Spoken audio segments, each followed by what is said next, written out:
Bible ఆదికాండము 3వ అధ్యాయము. దేవుడైన యెహోవా చేసిన సమస్త భూజంతువుల్లో సర్పము యుక్తిగలదై ఉండెను. అది ఆ స్త్రీతో, ఇది నిజమా?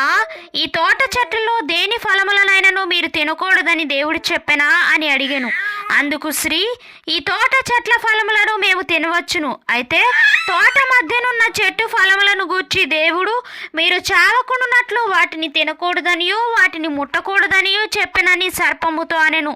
అందుకు సర్పము, మీరు చావనే చావరు, ఏలయనగా మీరు వాటిని తినుదినమున మీ కన్నులు తెరువబడుననియు మీరు మంచి చెడ్డలను ఎరిగిన వారై దేవతల వలె ఉందురనియు దేవునికి తెలియనని స్త్రీతో చెప్పగా, స్త్రీ, ఆ వృక్షము ఆహారమునకు మంచిదియు కనులకు అందమైనదియు వివేకమిచ్చు రమ్యమైనదియు నయుండుట చూచినప్పుడు ఆమె దాని ఫలములలో కొన్ని తీసుకొని తిని తనతో పాటు తన భర్తకును ఇచ్చెను. అతడు కూడా తినెను.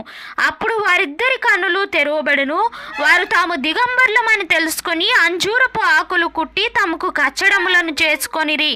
చల్లపూటను ఆదామును అతని భార్యయు తోటలో సంచరించున్న దేవుడైన యెహోవా స్వరము విని దేవుడైన యెహోవా ఎదుటికి రాకుండా తోట చెట్ల మధ్యను దాగుకొనగా, దేవుడైన యెహోవా ఆదామును పిలిచి, నీవు ఎక్కడ ఉన్నావనెను. అందుకతడు, నేను తోటలో నీ స్వరము వినినప్పుడు దిగంబరిగా నుంటిని గనుక భయపడి దాగుకొంటినెను. అందుకాయన, నీవు దిగంబరివని నీకు తెలిపిన వాడెవడు? నీవు తినకూడదని నేను నీకు ఆజ్ఞాపించిన వృక్ష ఫలములు తింటివా అని అడిగెను. అందుకు ఆదాము, నాతో నుండుటకు నీవు నాకు ఇచ్చిన ఈ స్త్రీయే ఆ వృక్ష ఫలములు కొని నాకు ఇయ్యగా నేను తింటినెను. అప్పుడు దేవుడైన యెహోవా స్త్రీతో, నీవు చేసినది ఏమిటని అడుగగా, స్త్రీ, సర్పము నన్ను మోసపుచ్చినందున తింటినెను.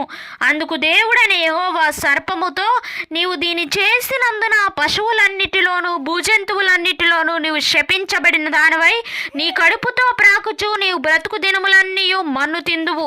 మరియు నీకును స్త్రీకిని నీ సంతానమునకును ఆమె సంతానమునకును వైరము కలుగజేసదును. అది నిన్ను తల మీద కొట్టును, నీవు దాన్ని మడిమ మీద కొట్టుదు అని చెప్పెను. ఆయన స్త్రీతో, నీ ప్రయాసమును నీ గర్భవేదనను నేను మిక్కిలి హెచ్చించెదను. వేదనతో పిల్లలను కందువు. నీ భర్త ఎడల నీకు వాంఛ కలుగును, అతడు నిన్ను ఏలునని చెప్పెను. ఆయన ఆదాముతో, నీవు నీ భార్య మాట విని తినవద్దని నేను నీకు ఆజ్ఞాపించిన వృక్ష ఫలములు తింటివి గనుక నీ నిమిత్తము నేల శపింపబడి ఉన్నది. ప్రయాసముతోనే నీవు బ్రతుకు దినములన్నీ దాని పంట తిందువు.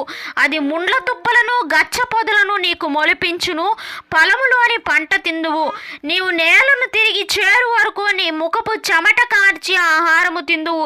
ఏలయనగా నేల నుండి నీవు తీయబడితివి, నీవు మన్నే గనుక తిరిగి మన్నైపోవుదు అని చెప్పెను. ఆదాము తన భార్యకు హవ్వ అని పేరు పెట్టెను. ఏలయనగా ఆమె జీవము గల ప్రతివానికిని తల్లి. దేవుడైన యెహోవా ఆదాముకును అతని భార్యకును చర్మపు చొక్కాయలను చేయించి వారికి తొడిగించెను. అప్పుడు దేవుడైన యెహోవా, ఇదిగో మంచి చెడ్డలను ఎరుగునట్లు ఆదాము మనలో ఒకని వంటి వాడాయను. కాబట్టి అతడు ఒకవేళ తన చెయ్యి చాచి జీవవృక్ష ఫలమును కూడా తీసుకొని తిని నిరంతరము జీవించునేమో అని దేవుడైన యెహోవా అతడు ఏ నేల నుండి తీయబడినో దాన్ని సేద్యపరచుటకు ఏదేను తోటలో నుండి అతని పంపివేసెను. అప్పుడు ఆయన ఆదామును వెళ్ళగొట్టి ఏదేను తోటకు తూర్పు దిక్కున కెరూబులను జీవవృక్షమునకు పోవు మార్గమును కాచుటకు ఇటు అటు తిరుగుచున్న ఖడ్గజ్వాలను నిలువబెట్టెను.